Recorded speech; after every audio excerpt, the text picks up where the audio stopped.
Jangan biarkan perilaku buruk orang lain menguasai pikiranmu. Tetaplah menjaga ketenangan dan jauhi mereka yang tidak memberi manfaat bagi jiwamu. Marcus Aurelius.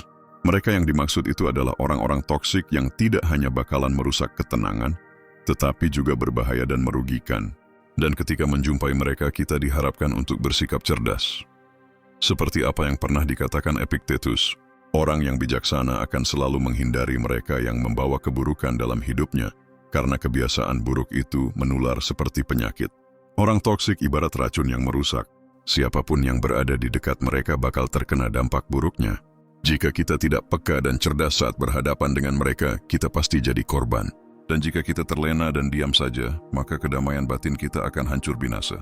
Lantas, apa saja cara bijak dalam menghadapi mereka para toksik tersebut agar kita tidak terkena energi negatif yang mereka bawa? Apa saja langkah cerdas yang harus kita ambil agar kita tidak menjadi korban? Namun sebelum masuk ke pembahasan, saya mengajak sahabat bijak untuk menekan tombol subscribe terlebih dahulu. Gratis, tidak dipungut biaya sama sekali. Dan tentu sangat membantu perkembangan channel ini. Terima kasih. Pertama, kenali ciri-ciri mereka. Kita tidak berhak menghakimi seseorang itu toksik hanya lantaran satu atau dua sebab saja. Jangan langsung menjudge bahwa orang itu toksik dikarenakan mungkin mulutnya pedas saja. Tetapi cobalah untuk mengenali ciri-ciri mereka lebih detail, agar kita tidak salah dalam memberikan penilaian. Jika ada sejumlah ciri dan itu sudah menjadi wataknya, kita baru bisa memastikan orang tersebut merupakan toksik yang mesti dijauhi.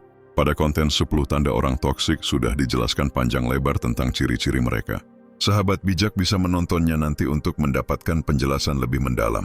Jadi, strategi bijak pertama yang mesti kita lakukan adalah mengenali mereka terlebih dahulu. Hal utama yang harus kita lakukan adalah tahu dulu tanda-tanda mereka seperti apa. Berikut adalah beberapa tanda-tanda yang ada pada orang-orang toksik.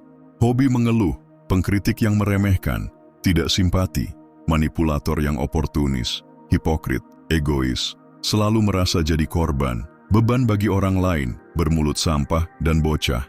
Apabila kita menemukan sejumlah tanda tersebut pada orang-orang di sekitar kita, maka besar kemungkinan mereka adalah toksik. Meski pria maco dan berusia orang dewasa, kalau mereka hobi mengeluh, munafik, mulut kotor, dan lainnya, namun tetap saja mereka hanyalah bocah toksik.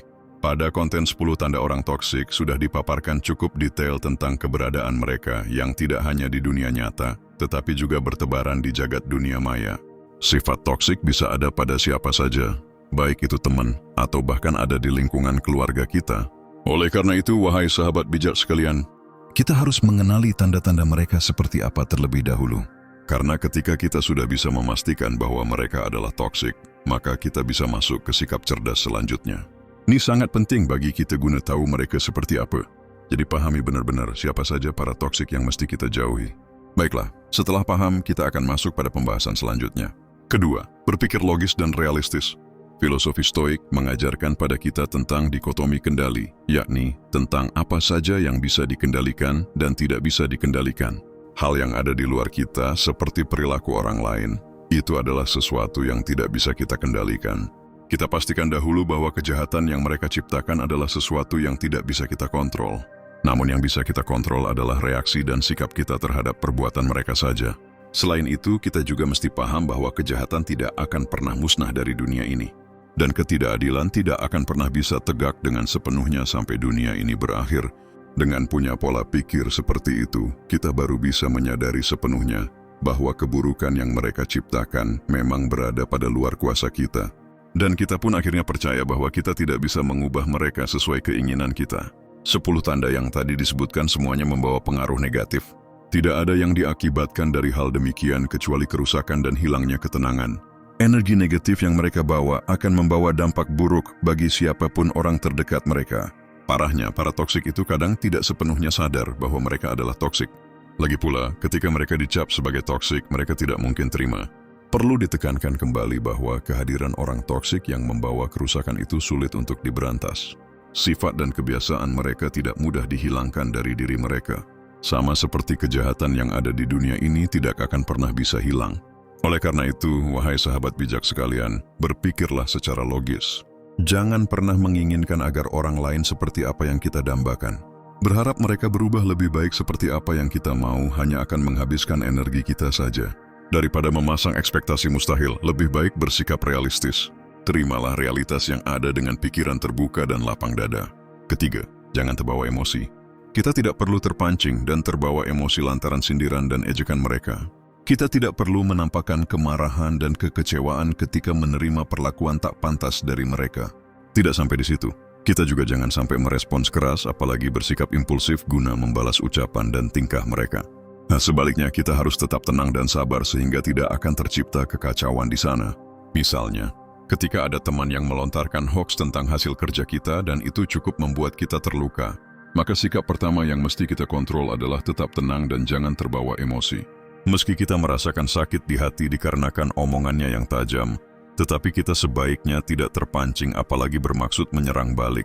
Kita bisa terlihat rendah kalau dipaksakan memberikan serangan balik pada si toksik. Diam adalah salah satu sikap tepat. Hanya saja kita perlu menyelamatkan harga diri juga tentunya. Jika diam dianggap kurang tepat saat itu, maka cobalah berbicara dengan tenang, memberikan tanggapan dengan penuh wibawa. Kita bisa meluruskan pembicaraan demi sebuah pembelaan terhadap diri sendiri. Cobalah tatap mata si toksik dengan tenang dan penuh rasa percaya diri. Kemudian bicaralah dengan suara yang tenang dan tegas, mengatakan bahwa kita tidaklah seperti apa yang dibicarakan. Bicaralah dengan penuh kebijaksanaan bahwa apa yang tadi dikatakan adalah tidak benar. Lalu sampaikan apa yang sebenarnya terjadi dengan penuh kejujuran. Ketenangan dan kejujuran akan memancarkan aura berbeda dari diri kita, sehingga tidak cuma membuat si toksik merasa tertekan, tetapi akan membuat kita lebih bijaksana dalam mengambil sikap. Bayangkan kalau seandainya kita memberikan respon negatif, memasang wajah ketus, mengepalkan tangan, dan marah-marah demi membela harga diri. Dengan begitu kita jelas tidak tampak bijaksana sama sekali, dan itu tentu saja semakin membuat si toksik semakin riang gembira. Atau misalnya ada rekan kerja yang sengaja mengorek kesalahan kita pada saat rapat. Kita katakan bahwa itu bukanlah kritik yang membangun, tetapi hujatan yang sangat menjatuhkan. Di sini kita harus tetap bijaksana dalam menghadapi si toksik meski dalam keadaan yang tidak nyaman sama sekali. Jika kesalahan itu memang benar, maka sebaiknya kita tidak membantah dengan keras, akan tetapi tanggapilah dengan positif dan sampaikan dalam rapat bahwa kita akan memperbaikinya. Atau jika yang disampaikan si toksik adalah kebohongan, maka diam bukanlah solusi. Dengan kata lain, sebaiknya bicara dengan tegas dan katakan yang sebenarnya.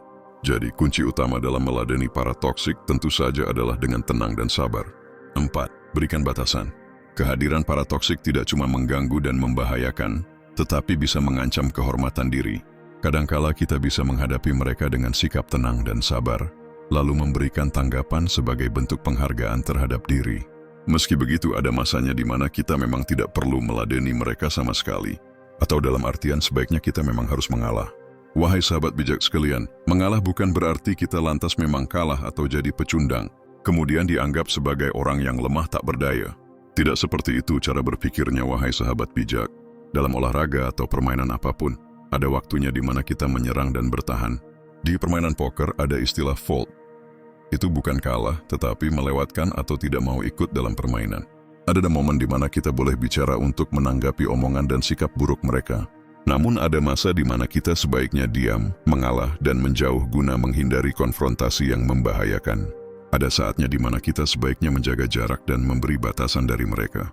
Jadi salah satu langkah bijak yang bisa diambil adalah menetapkan batasan yang tegas. Orang-orang toksik biasa mengkritik, mengganggu, dan menebarkan kebencian antar sesama.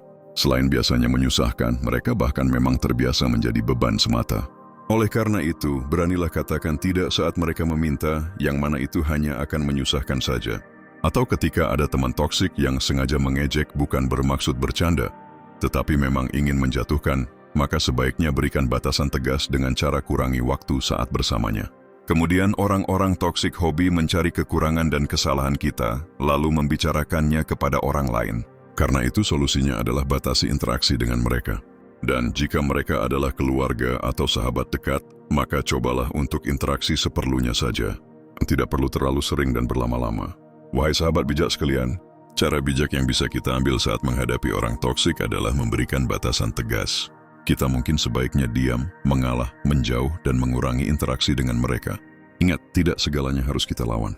Ada kalanya kita mundur dan bertahan. 5. Jaga diri. Sokrates pernah berkata, hindarilah orang yang meracuni jiwamu, karena mereka akan mencuri kedamaianmu tanpa kamu sadar. Penting bagi kita dalam menjaga diri dari sifat buruk para toksik demi menjaga ketenangan batin kita. Kita tentu tidak mau kalau kedamaian yang kita miliki lantas sirna dikarenakan mulut sampah mereka. Tidak sekedar merusak saja, keberadaan mereka bisa membuat kita jadi ikut tertular juga.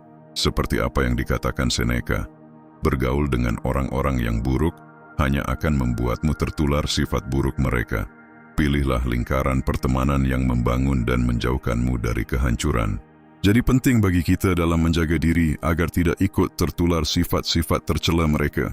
Contoh nyata dalam kehidupan kita misalnya, kita awalnya bukanlah perokok, tetapi ketika kita masuk dalam lingkungan yang 10 orang di dalamnya perokok semua, maka besar kemungkinan kita pasti akan jadi perokok pula. Atau ketika kita berteman dengan para penggunjing, maka bisa dipastikan kita akan sama pula seperti mereka. Atau misalnya ketika kita berada di komunitas yang hobi joget-joget, otomatis kita bakal turut mengikuti apa yang jadi kebiasaan mereka. Energi yang mereka bawa akan mempengaruhi pemikiran kita. Setiap ucapan dan kebiasaan mereka akan tersimpan di dalam memori kita. Meski mereka cuma ngomong saja, tetapi jangan pernah sama sekali meremehkan. Setiap ucapan kotor yang keluar dari mulut mereka, itu akan kita ingat, dan suatu saat kita bakal mengulangi apa yang mereka ucapkan tersebut. Oleh karena itu, wahai sahabat bijak sekalian, sikap bijak selanjutnya adalah penting bagi kita menghindari lingkungan toksik. Dan penting bagi kita dalam menjaga diri agar tidak terpengaruh dan tertular dari segala macam energi negatif mereka. 6. Berani melepaskan. Setelah kita mampu mengalah dan menjauh sebagai bentuk penghargaan terhadap diri, sikap bijak dalam menghadapi para toksik selanjutnya adalah kita sudah seyogianya berani melepaskan. Ada banyak makna melepaskan di sini. Melepaskan validasi eksternal, seperti melepaskan diri dari penilaian dan pujian mereka. Lagi pula siapa yang butuh penilaian dari para toksik? Selain itu, kita harus berani melepaskan ketergantungan dari mereka. Jika biasanya kita bergantung karena kehadiran mereka, maka mulai sekarang belajarlah untuk melepaskan diri dari rasa ketergantungan tersebut. Apa rasanya setelah mendapat bantuan dari mereka, tetapi setelah itu kita menerima ejekan? Apa rasanya setelah bercanda bersama mereka, tetapi setelah itu kita jadi korban fitnah mereka? Mereka mungkin dermawan, hanya saja kita kadang tidak tahan mendengar kritikan pedas mereka. Ibaratnya mereka memberikan kue tapi dengan cara melemparkan pas ke wajah kita. Atau seperti mereka menggotong kita tapi ujung-ujungnya menghempaskan badan kita ke tanah. Wahai sahabat bijak sekalian, belajar melepaskan bukan berarti kita lantas jadi antipati dan egois. Namun, ini adalah cara terbaik kita dalam bersikap agar tidak menjadi korban dari ucapan dan tangan kotor mereka. Melepaskan bukan tentang membenci dan memusuhi, melainkan tentang cara kita dalam menjaga jarak agar kita bisa tetap mempertahankan kedamaian di hati. Meladeni mereka sepenuhnya adalah berarti kita siap menguras energi. Tetap berada di dekat mereka artinya sama saja kita mengorbankan kedamaian jiwa kita untuk mereka.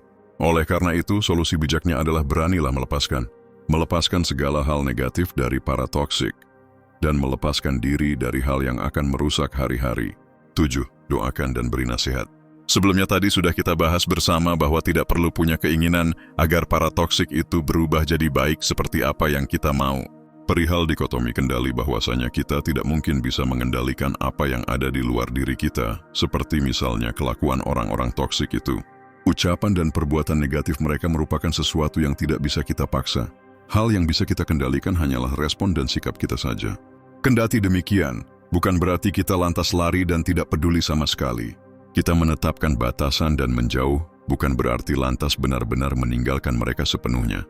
Bagaimanapun mereka masih merupakan keluarga, teman, rekan, dan orang terdekat kita.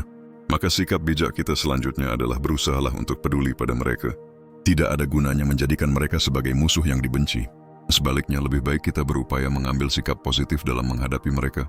Kita bisa mendoakan kebaikan pada mereka, meminta pada Tuhan agar mereka diberikan petunjuk supaya meninggalkan segala hal negatif yang ada pada diri mereka.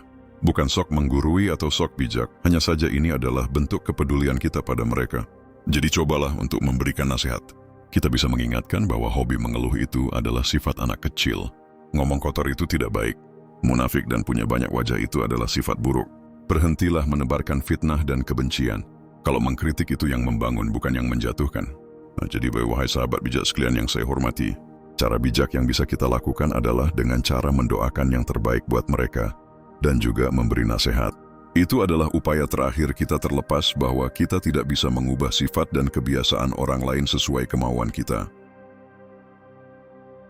Demikianlah penjelasan ringkas tentang 7 cara bijak dalam menghadapi orang-orang toksik. Mengenali ciri-ciri mereka, berpikir logis dan realistis, tidak terbawa emosi, memberikan batasan, menjaga diri, berani melepaskan, dan terakhir adalah kita bisa mendoakan serta memberikan nasihat bijak. Langkah-langkah tersebut mesti kita lakukan agar terhindar dari dampak buruk dan pengaruh negatif mereka. Sekian konten kali ini, semoga bermanfaat bagi kita semua. Subscribe dan terima kasih.